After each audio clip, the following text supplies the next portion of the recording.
my name is Percy and I'm an algorithm engineer at Deep Robotics. Today I'm going to introduce the LiDAR on our M20 robot, which we have two. One is in front, the other is in the back. How to use them and how to deploy Lighting LM LiDAR SLAM algorithm on the robot.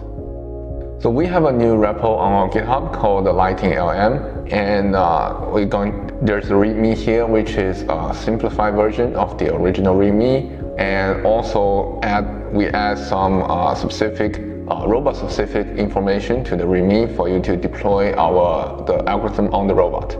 So let's just follow it step by step. Just git clone it, and we also collect using ROS2 bag record.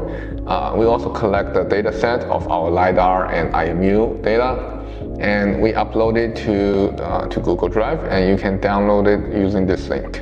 Okay, and I recommend you to download this link and make sure that your algorithm works on this data set, then deploy it to the robot. This saves you a lot of time.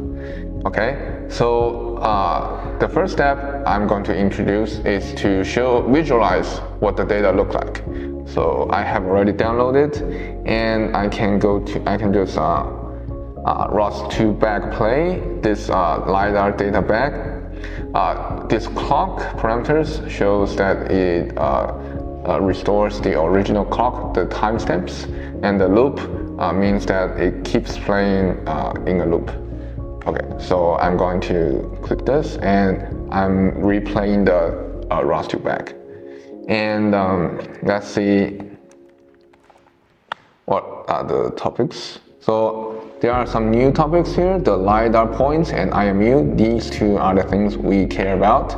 And if you look at the ROS bags, LiDAR data bag here, the metadata, you can see we have these data points for this LiDAR points and these data points for the IMU, and the information are here.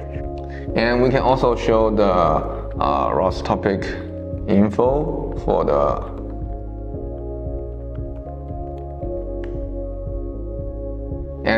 it's this point cloud to data structure. And to actually visualize it, we can use RViz too, and add by topic this thing. And we also need to change this to LiDAR link. And then we can visualize what the data looks like. So as I just said before, we have two LiDAR here, one in the front, one in the back, and we just put them together, and we have a kind of a special type of data information, the LiDAR information, which has two data. So as you can see here, one looks to the front, the other looks at the back. And this is the robot walking around, and this is me. I'm walking behind it to control it, and it goes around a small circle, which looks like a square. And yeah, this is just for simple testing. Okay. So now we know what the data looks like, and we can start working on the Lighting LM algorithm. So before compiling, first we need to source the ROS2 environment. I'm using ROS2 Humble here. And this is just a simplified version of the README. And if you look at the original version of the README, which we also contain here, there are more detailed instructions for the dependencies and how to install them. So do that first and work on this. So we need to source it, and let me remove everything here and start over again. So this repo has a lot of code, and the compiling requires a lot of memory. And unfortunately, I only have a small laptop here, and I don't have it, and neither does the M20 has a lot of memory. So there are another options that we can use these commands to only use one CPU for compiling. It takes more time, but it requires much less memory, and it makes compiling this thing and deploying it possible. So we can just copy and paste them here, And if you open the system monitor, you can see that there are some, the compiling has already started.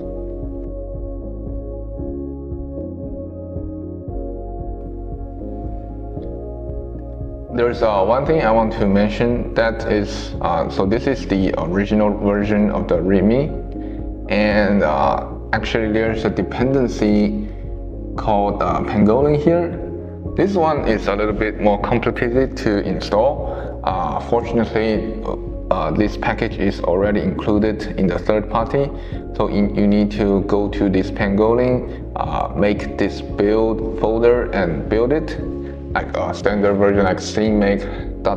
and make this folder, and also you need to make install, so you have this dependency. The other things, you can just follow this script, and it will, you can just sudo apt install everything here. But this is for Humble, so you need to change something. And for different versions, maybe the dependencies are a little bit different, it may be more complicated, but it should be fine. They are all very common packages. Okay, so the compiling has finished, and we can start using it.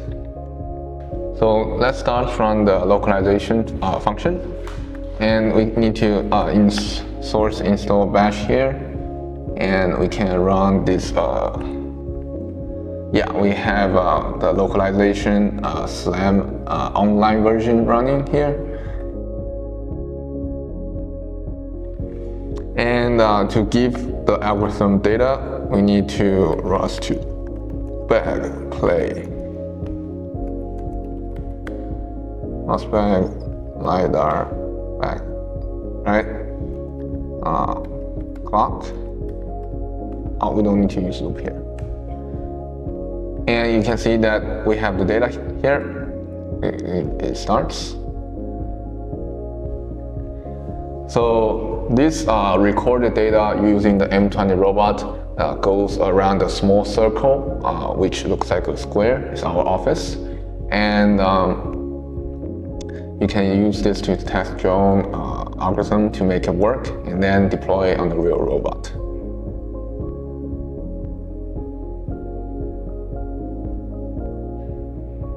Yeah, and there's also a small pillow here.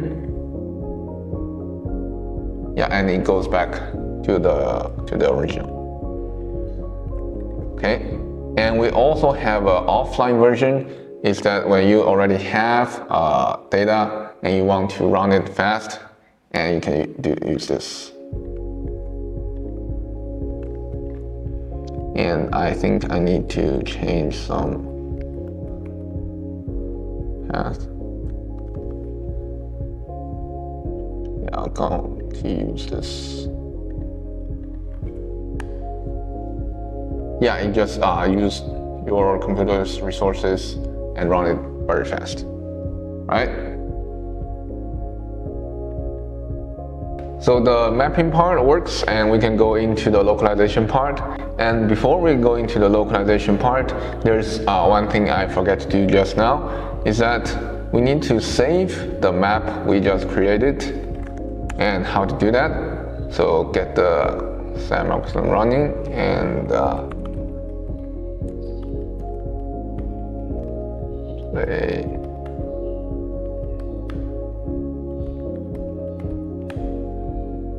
And we have this algorithm running, and after playing the back, you can use this line of code to save the map.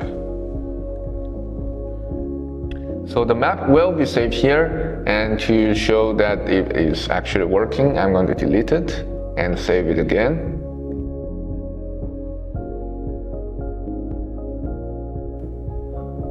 So as you can see, the mapping has finished, and just use this, and it shows that the map has already been saved to this path.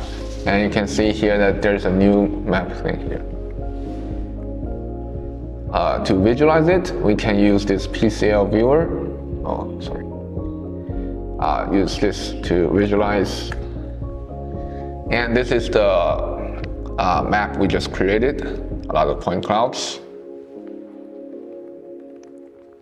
Alright, so we saved the map and we can go into the localization part.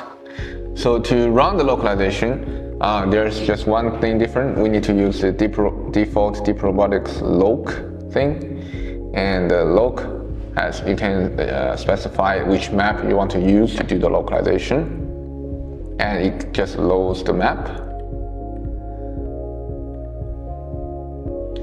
And just ROS to backplay again, and it's going to localize itself.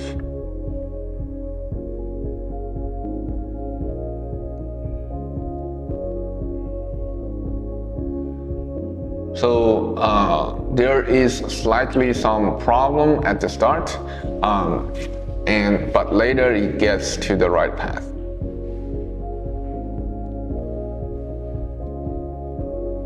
So it's probably because there's a lot of movement, a lot of rotation at the start, and it got some error.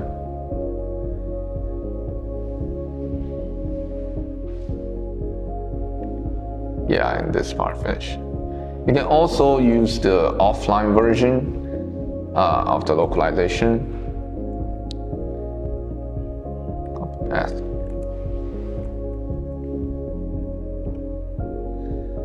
And the offline version, this time it works.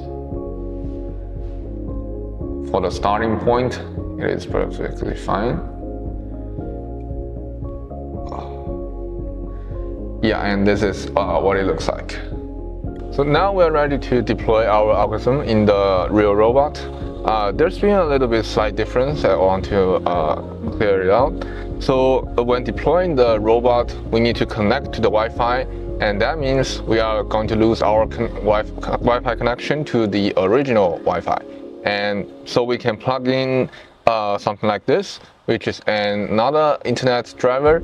And so we can connect to both Wi-Fis, and we can debug on the robot while having access to the internet, like asking AI questions or something. So this is something I want to make sure that you guys know. And if you use another Wi-Fi to connect to the robot, you need to use this IP like 10.21.41.1 to connect to it. If you're not using the second Wi-Fi, you can use this one to connect to the robot.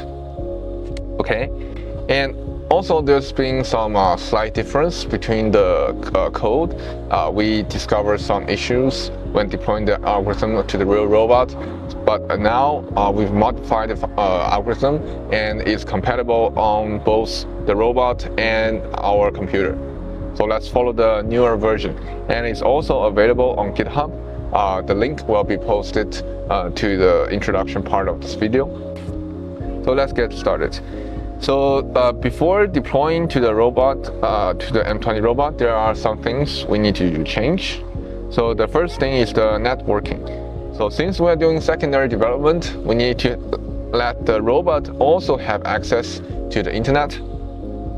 And to do that, we need to modify some configs here, and just connect to the modify the config, delete this key file section and the unmanaged devices, and you will be able to discover external Wi-Fi's using this command and connect it using this command. Since I already did all these things on the robot, I'm not going to show that again. And afterwards, we also need to make sure that our algorithm have access to the point cloud, which means that we need to start this multicast relay service. So this thing is probably not auto start on the robot. If it's not, you need to go to the 106 to connect to go SSH into 106 and start it. And to check the status, you can use the status command. And to make sure it auto starts, you can use the enable command. But each time you do an upgrade, like OTA upgrade, it's going to reset the settings to the default ones, and it may not auto start after updating. After completing, you can check whether you have access to it, and we're going to do that here. So the 10.21.41.1 is actually just 10.21.103 31.103. It is the same computer but just different IP because we are using different internet, different Wi-Fi's to connect to it. So to check, and the last thing I want to say is that to have access to the data of the ROS topic, you need to have the SU. You need to use SU to have the access. So without it, you cannot see the data, but you can see the topic. So that's the difference. Yeah. And this setup ROS2 environment sets up the DDS configuration between the different computers inside the robot, and we need to source it. Oh.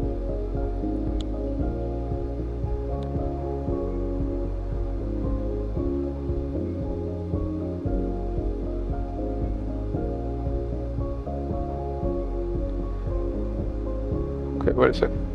We need to source this.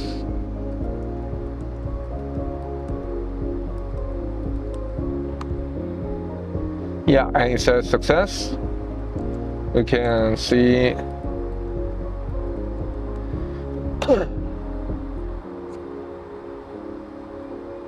yeah, so now we see that we have access to the data here. The LiDAR is printing out, and this part is done. And the preparation, the dependencies, we can follow the same steps from building it from in our own computer. It has been slightly changed from the first part of the video. We decided to build glog and pangolin from scratch. You can just use these commands and then build lighting LM. Because we discovered some incompatibility issue on the robot, so we decided to build from scratch, and this works for both the robot and our own computer. Then we can build the lighting LM. And building the lighting LM took like 23 minutes, so we're not going to do that here, and we're just going to move forward. And I have already built it in the lighting workspace here. And this is the results you're going to get if you just follow the README. And the issue we discovered is that the RK3588 doesn't support the OpenGL and Pangolin very well. So we decided to switch to RViz2 for visualization. And this is why we decided to rebuild glog and Pangolin from scratch. And also another thing that when deploying the SLAM algorithm on the real robot, we usually need to record the ROS2 back and then and get the algorithm running on our own computer, then deploy it to a robot. So when recording back, you might want to use these commands because our robot has very limited compute resources, and we need these commands to make sure that the recording is at the highest priority.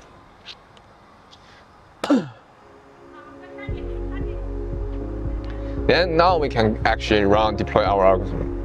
So just source install setup bash, and then we have a one script starting up command here that you can run to start the SLAM algorithm. And it opens up a few terminals here, subsessions. And I also recommend using this Mobile X software, which can just transmit the visualization image through UDP to your own computer. Even though you're not on the robot, you can see what it looks like for the visualization. So what it starts up here is only the TF.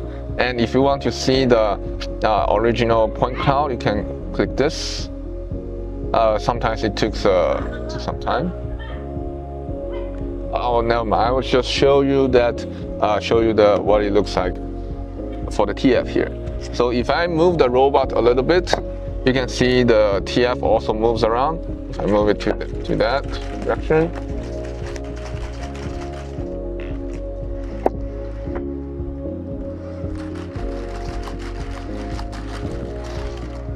Yeah, I kind of just.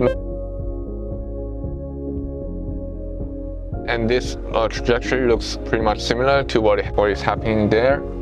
And we can go to switch to other sections, just press Ctrl B first, then press 0, you can go to that terminal.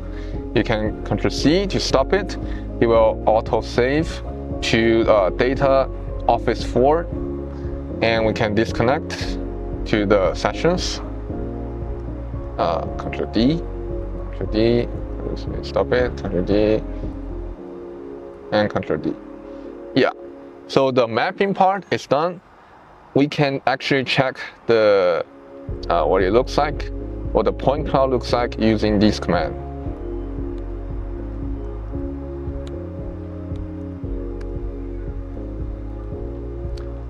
Yeah, the mobile X, it will also transmit the image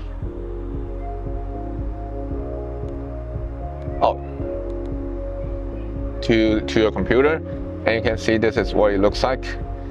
Well, this is just flat ground, and there really isn't much things here.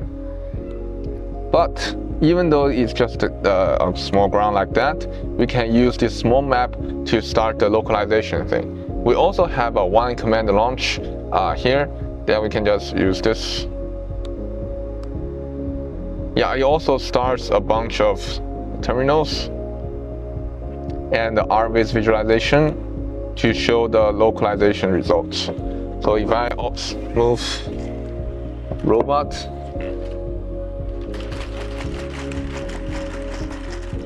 yeah, you will use the map it just created to do localization. And you can also see the trajectories is reasonable. It just goes around a little circle. Yeah, okay, wait a sec. And then this means the localization part is done. And it seems that all the functions, the mapping and localization are working. This means that our SLAM algorithm has been successfully deployed to the robot. Okay, since the small range testing, the mapping and localization is successful, we are ready to deploy the algorithm to a large loop to test its performance. Okay.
So the large loop testing has finished, and it seems the results are pretty good. In this video, we introduced how to use our M20 Robosense Lidar to deploy a LiDAR SLAM algorithm on the robot. If you guys want to use your own algorithm or mount your own LiDAR, you can refer to this repo and follow the algorithm structure. This will be the end of this video.